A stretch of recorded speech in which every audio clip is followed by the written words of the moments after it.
you recording? Are you recording?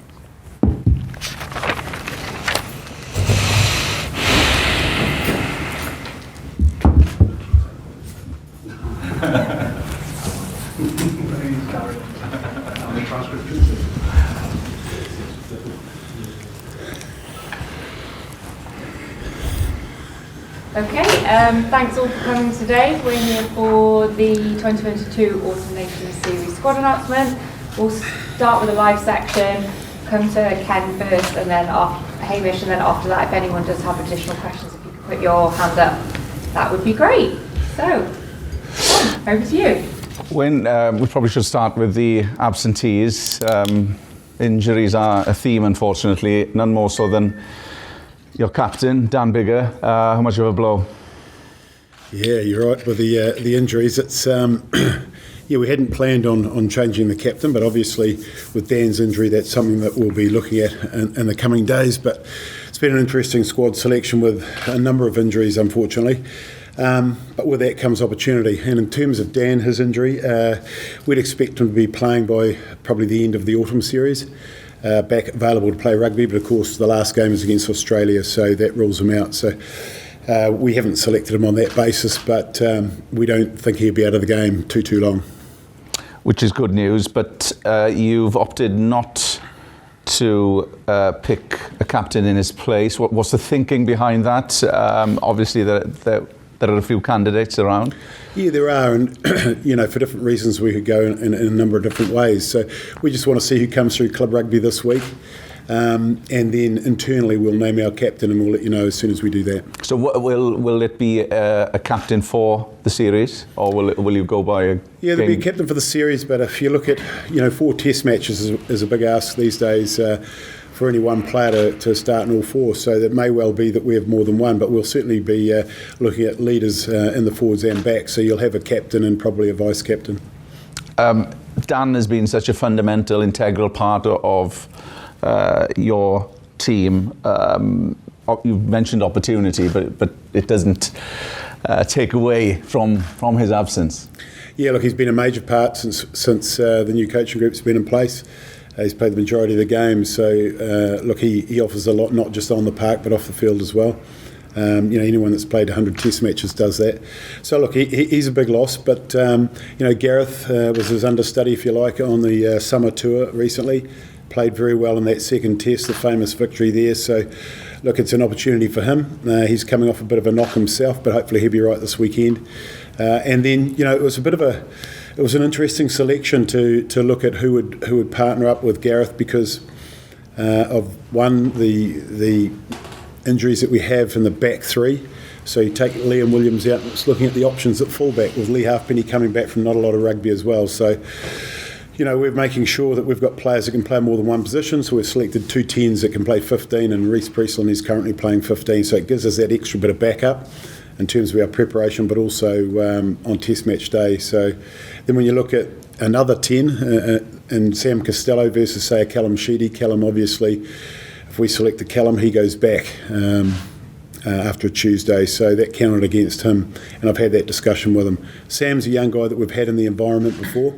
On a couple of occasions, we invite young players in from time to time, and he's done exceptionally well in the environment. So it's just another opportunity for him to grow and learn a bit more, and we'll see whether or not game time comes for some of these youngsters, but we'll play that by ear.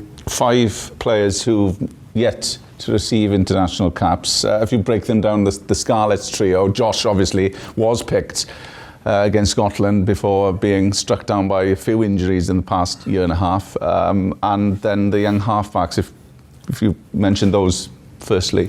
Yeah, Josh, look, it was really cruel. He's been selected in the squad twice, and once he was injured in the club round the weekend before coming into camp, so he wasn't able to join us, and of course he was named on a Tuesday. Had the accolades of his teammates applauding him in the team announcement, and an hour later he was stretchered off the training field with a ruptured Achilles. So, that was devastating for him and the team at the time. So, to see him back on the field playing, we want to get him back in the environment. He's a player that we've selected who we know can play all 3 back row positions. and so we'll have a good look at him up close, and we think that he deserves another opportunity. And this is the time to do it. Six Nations and beyond, we know what's coming, and that's all about winning tournaments. So that's an opportunity for him. The halfbacks, we've been monitoring a number of halfbacks for a long time outside of the three we've used recently. And Gareth, 67 odd test matches, we know what he can and can't do. It's an opportunity to have a look at Dane, who we feel has been playing well last season, and the cameos this year. So we'll have a look at him up close. And, Reece Webb, well documented, he's playing well. Again, we know what Reece and Gareth can do, and this is an opportunity to have a look at a youngster ahead of the World Cup. Just the other two, both having come through the 20s programme, albeit Rio's probably had a bit more rugby than Joe Hawkins, but what's the thinking behind those two? Yeah, again, when we looked at the midfield, we've got three of the four that we took to South Africa. Unfortunately, an injury to Johnny Williams, who was playing well at the time. I had a good chat to Jonathan Davies. We know everything that Jonathan can do for this. For young Joe, it's an opportunity to get into the environment again, to look at the work required to play at this level of the game. And we think he's an exciting young talent. He did very well with the 20s. He's a leader. He can also play 10. So he's got a skill set there which he can bring to that inside centre position, which not all of our players have. So he's one for the future, and we're going to have a very good close look at him. Rio, I'm not sure if you're aware, but he trained with us before we went to South Africa, along with Ryan Combier. So we know a lot about those two. And he just gets the nod in terms of he's got exceptional pace, a great step, acceleration. You saw that in a couple of games this year already for the Dragons. He did well in our internal match that we had before going to South Africa, and he's quite good in the air as well. And at the test level, obviously, without the ball, and the aerial game is huge. There's two that haven't made the cut that are more, obviously. Rhys Carre and Ross Moriarty as well. How close were they to the squad? Yeah, two phone calls last night. Rhys went to South Africa. He was given a brief really coming back from South Africa as to what we expected from him in terms of just general conditioning, getting himself in the right shape to play international rugby, and he's fallen short of that, and so he's got a lot of hard work to do with his club. He's having some big moments in games, which is clear for everyone to see, but at test level it's about 60 minutes or 20 minutes of intense rugby, and the levels of conditioning that you have to get to survive in our camps, he hasn't quite reached those. In terms of Ross, yeah, that was a tough conversation because Ross has come back from injury. He's a hard-nosed player. We all know what Ross has done, 50-odd test matches. But again, this is the last opportunity for us to have a look at a few others. And we've got, some quality players in. One or two good ones we're always going to miss out. But it's not as if we've selected the squad with a view of, is Ross good enough to play test rugby? We know he is. But we need to learn more about others. And he knows his target is the Six Nations. We've asked him to work on a couple of things in his game, which he'll go away and work hard at, I know. Just a final one then, from the theme that you're saying this is the last chance for some players to shine and for you to have a view on them. Where does the experiment end, and where does the performance start? The experiment has ended on the park in terms of, and we said that after Italy, and you saw that in South Africa, and you'll see that in this series. We'll be putting out strong teams. But when you've got a squad of 35, 36 players, we'll probably bring another young one in to train with us.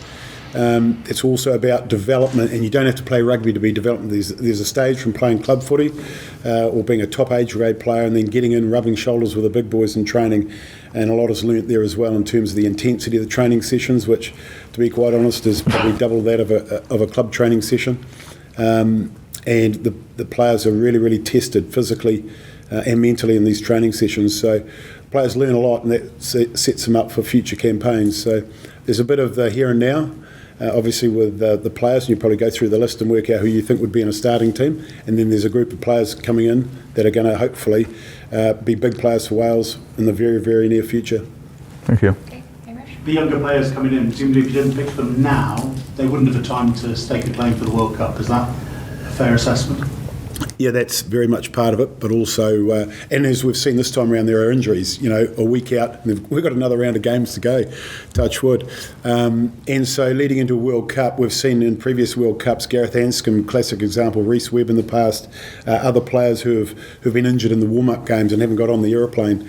So we know, we're sort of planning for the worst case scenarios, if you like, and we don't have some matches like Ireland's taken teams to South Africa and other teams are playing Barbarians and other matches. So we don't have any A matches. So this is an opportunity for us to have a look at some of these guys who may be called upon. If not, they'll be in a good space post the World Cup when there's normally a bit of a changeover in personnel. Talk about flexibility as well. Louis Rees-Sammety's named as a fullback, is that correct? No, that's probably alphabetical, is it? Yeah. It's probably one of Verity's things just to throw it out there. Louis, we know, can play fullback. Josh Adams can play fullback. Reece Priestland's playing fullback for his club. Gareth Anscombe's played fullback in the past. So we have a few options here, but he's certainly one of the options. The experienced people coming back after a long period of not playing, obviously, class is permanent, they say. How nice is it to have those guys back? Yeah, really good. There'll be some more game time available this week, and Lee Halfpenny's just steadily got better and better, and it's the things that probably a lot of people don't see: positional play, the little things in wide rucks, maintaining possession, getting an early scanning, securing ball for us. His goal kicking is obviously going really, really well, and he's just getting tidier and tidier each week as he's getting his confidence back, and I think you'll just see him growing. Tips is a class player. Justin's a class player, and I've no doubt that he'll be firing ready to go in time for these internationals. And Ken, you can see in his game the frustration of where the Scarlets have been, and he's throwing himself about, and each game, each outing he has, and each week in training, he'll get better and better. So look, they are quality players, and they bring a huge amount of experience. And finally for me, has there been a better time to play the All Blacks to try and end that record since 53? If you look at their summer, they were vulnerable, but they pulled it together a bit. Yeah, I wanted to play them in 216 straight after was it 216? No, when did we go down there? We were going down there 220, I think it was. But COVID prevented that. That was the time we were really keen. Last year we were outside the window, so that played a factor. And we've probably got the same amount missing, a little bit more with injuries. So, look, we love playing the All Blacks. It's a fantastic game. There'll be a sellout crowd, I've no doubt. The atmosphere is going to be like it was pre-COVID, with the bands, all the excitement. So I'm really, really looking forward to it. I know the players will be looking forward to it. It's an opportunity to create some history, and we were hell-bent on doing that in South Africa, and we'd dearly love to create some history in that match. So it's one we're all excited about. And we've got a couple of weeks to prepare for that come Monday. So really, really exciting times. Well, where are they? Defeated by Ireland, a few sort of glimpses of vulnerability there. Yeah, that was, over a month ago, wasn't it? A couple of months ago.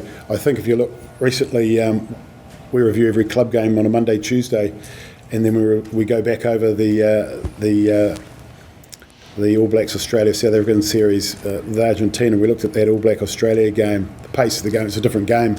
It's a different game to what we're playing at the moment. So we've got a hell of an adjustment period in 2 weeks just to play with the intensity and the speed that they play at. Australia as well, and they put 40 on Australia and 50 on Argentina. And I think since the changes they've made and their backroom staff, and they've settled on a squad, it looks a pretty exciting squad to me, and any team that can put 50 and 40 on those two sides are probably going to be a dangerous animal. Matt? Well, just going back to Josh McLeod, you're obviously very familiar with him, having worked in the past, got a lot of sort of historical data on him, I guess. Has that sort of given him the nod ahead of someone like Thomas Young, who was man of the match on Saturday? Yeah, well, they're two different players. So one covers the back row, and one's the 7. So Thomas was up against Tommy Raffel and Jack Morgan, and we've gone with the other two. I think if you look at the Josh Navidi type of player, we think in Josh McLeod, he's potentially that type of player. And also Justin Tipuric, I think, can play more than just 7. I think he can play 6, and he could play 8 as a pinch as well. You mentioned the aerial game of Rio Dyer being a positive. Is that where someone like Keelan Giles perhaps? Yeah, look, they're both very quick, explosive. Rio's got a little bit more size, and in the modern game, there's no getting away from it. There are a lot of big blokes out on the park, but look, they're both quick. One's playing on the left, one's playing on the right.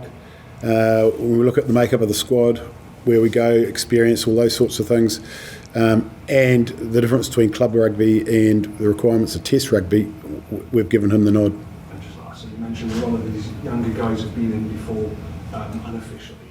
What is the difference between being called up officially and just coming in for a few days to train? a lot of kit. They'll look pretty good. No, look, it's one thing to be invited in as a youngster, and you know you're there to learn, but to actually be named in a squad, you're a step closer, aren't you, to getting onto the pitch. So look, he'll now, all those players that have been selected will come in as senior Welsh rugby players. So, you know, it's up to them now to take it to the next stage, and that is perform very, very well in the camp environment, and they all get that opportunity starting Monday. Okay, we'll leave the live section there, and